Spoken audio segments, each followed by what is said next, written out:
Good morning lesson class. हम आपका chemistry का चैप्टर 6 थर्मोडायनेमिक्स कर रहे हैं। आज हम इस चैप्टर में आगे bond dissociation enthalpy, lattice energy, Born Haber cycle को स्टडी करेंगे। सबसे पहले energies of phase changes. Phase changes का मतलब हुआ जैसे सॉलिड से लिक्विड, लिक्विड से गैसियस स्टेट में चेंज हो रहा है, they are known as different phases. तो एनर्जी चेंजेस किस तरह से होते हैं फेज चेंजेस में? सबसे पहले होती है enthalpy of fusion. Enthalpy of fusion क्या होती है? The change in enthalpy, enthalpy मतलब heat energy, when 1 mole of a solid at its melting point changes to liquid state.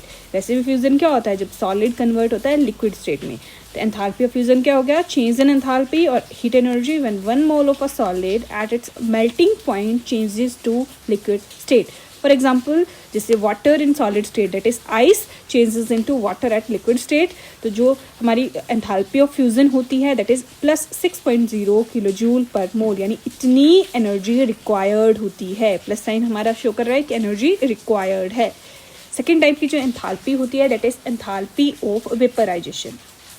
Vaporisation का मतलब हुआ जब लिक्विड चेंज हो रहा है इनटू गैसियस स्टेट। तो एंथैल्पी ऑफ वेपराइजेशन क्या हुआ? It may be defined as the change in enthalpy or heat energy when 1 mole of a liquid at its boiling point changes to the gaseous state. जैसे water in liquid state changes to water in gaseous state. enthalpy of vaporization कितनी है? 40.6 kilojoule पर मोल। Third type की enthalpy जो हमारे पास होती है that is enthalpy of sublimation. कैसे डिफाइन करते हैं? द चेंज इन एंथैल्पी और heat energy when 1 mole of a solid changes directly into the gaseous state at a temperature below its melting point.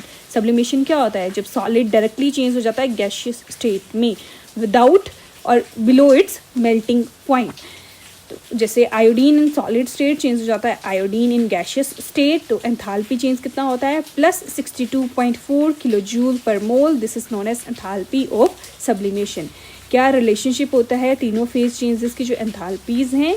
जो delta H of sublimation है, sublimation मतलब solid से directly gas में convert हो रहा है, that is equal to delta H fusion plus delta H vaporisation. यानी solid to gas state में जितनी एनर्जी चेंज हुई that will be equal to पहले सॉलिड से लिक्विड फिर भी लिक्विड से गैसियस स्टेट में जितनी एंथैल्पी चेंज।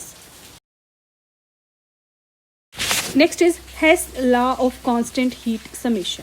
जी.एच. हेस ने इसको 1840 में प्रपोज किया था and it may be stated as heat energy change or enthalpy change in a physical process or a chemical reaction is quite independent of the manner in which the change has been carried। कि जो enthalpy change होता है किसी भी physical process या फिर chemical reaction में वो डिपेंड नहीं करता है कि हम डायरेक्टली वो चेंज कैरी आउट कर रहे हैं या इनडायरेक्टली चेंज जो है वो कैरी आउट कर रहे हैं। जैसे अभी हमने किया sublimation energy, that means solid से गैस में जितनी एनर्जी रिक्वायर्ड थी that was equal to solid से लिक्विड में एनर्जी प्लस लिक्विड से गैसियस स्टेट में कितनी एनर्जी लगी।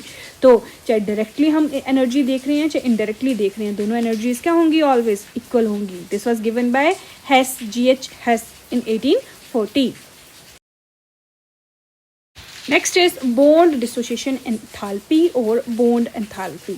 जब भी किसी बॉन्ड को ब्रेक करने के लिए एनर्जी लगती है that is bond dissociation enthalpy. The amount of energy required to break 1 mole bond of a particular type between 2 atoms in the gaseous state of a substance. जब भी कोई सब्सटेंस गैसियस स्टेट में होता है उस time पे जो 1 mole bond को तोड़ने के लिए एनर्जी लगती है that is known as your bond dissociation enthalpy. For example हम एक क्वेश्चन लेके चलते हैं, calculate the enthalpy change for the reaction H2 gaseous plus Cl2 gaseous giving 2HCl gaseous. बोला कि बॉन्ड एनर्जी HH बॉन्ड को तोड़ने के लिए लगी 433, Cl बॉन्ड को तोड़ने के लिए लग रही है 244 एंड HCl बॉन्ड को तोड़ने के लिए लग रही है 431 किलो जूल पर मोल रिस्पेक्टिवली। हमें क्या निकालना है?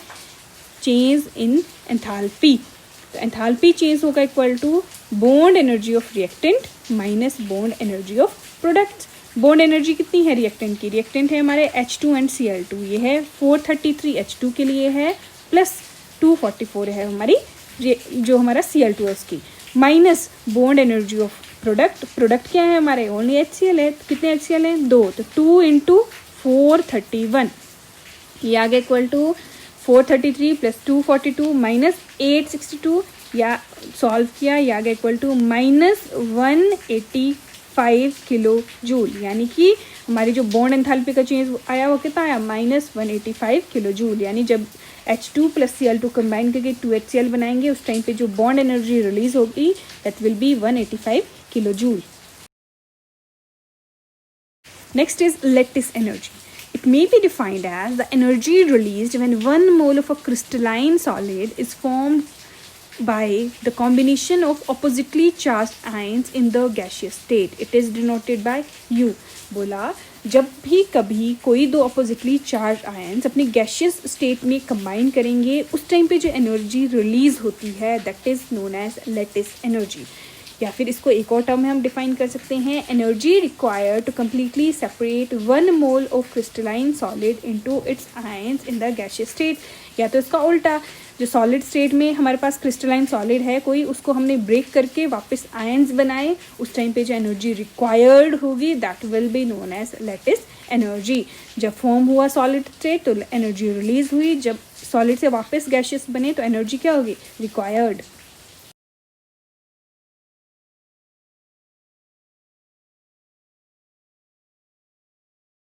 लैटिस एनर्जी को कैलकुलेट करने के लिए हमारे पास होता है Born Haber cycle. Born Haber cycle में क्या होता है, इसमें हम क्या करते हैं, पहले जो हमारे पास, क्योंकि हमें लैटिस एनर्जी कैलकुलेट करनी है तो दोनों की दोनों आयन जो होने चाहिए हमारे पास वो क्या होने चाहिए गैशियस स्टेट में। तो जो भी चीज़ हमें जैसे Na सॉलिड स्टेट में देके रखा है तो पहले इसको किस पे चेंज करेंगे इनटू गैशियस स्टेट।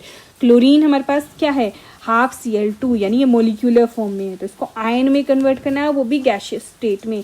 तो इस तरह से हम बोर्न हैबर साइकिल के थ्रू लैटिस एनर्जी फाइंड कर सकते हैं। फॉर एग्जाम्पल अगर हमें NaCl की फॉर्मेशन ऑफ एनर्जी देके रखी है -411.2 किलो जूल और डिफरेंट एनर्जीज हमें देके रखी हैं, तो किस तरह से हम फाइंड करेंगे, पहले Na सॉलिड को कन्वर्ट किया Na गैशियस में, सॉलिड से डायरेक्टली गैस में चेंज हुआ तो एनर्जी रिक्वायर्ड थी सब्लिमेशन एनर्जी।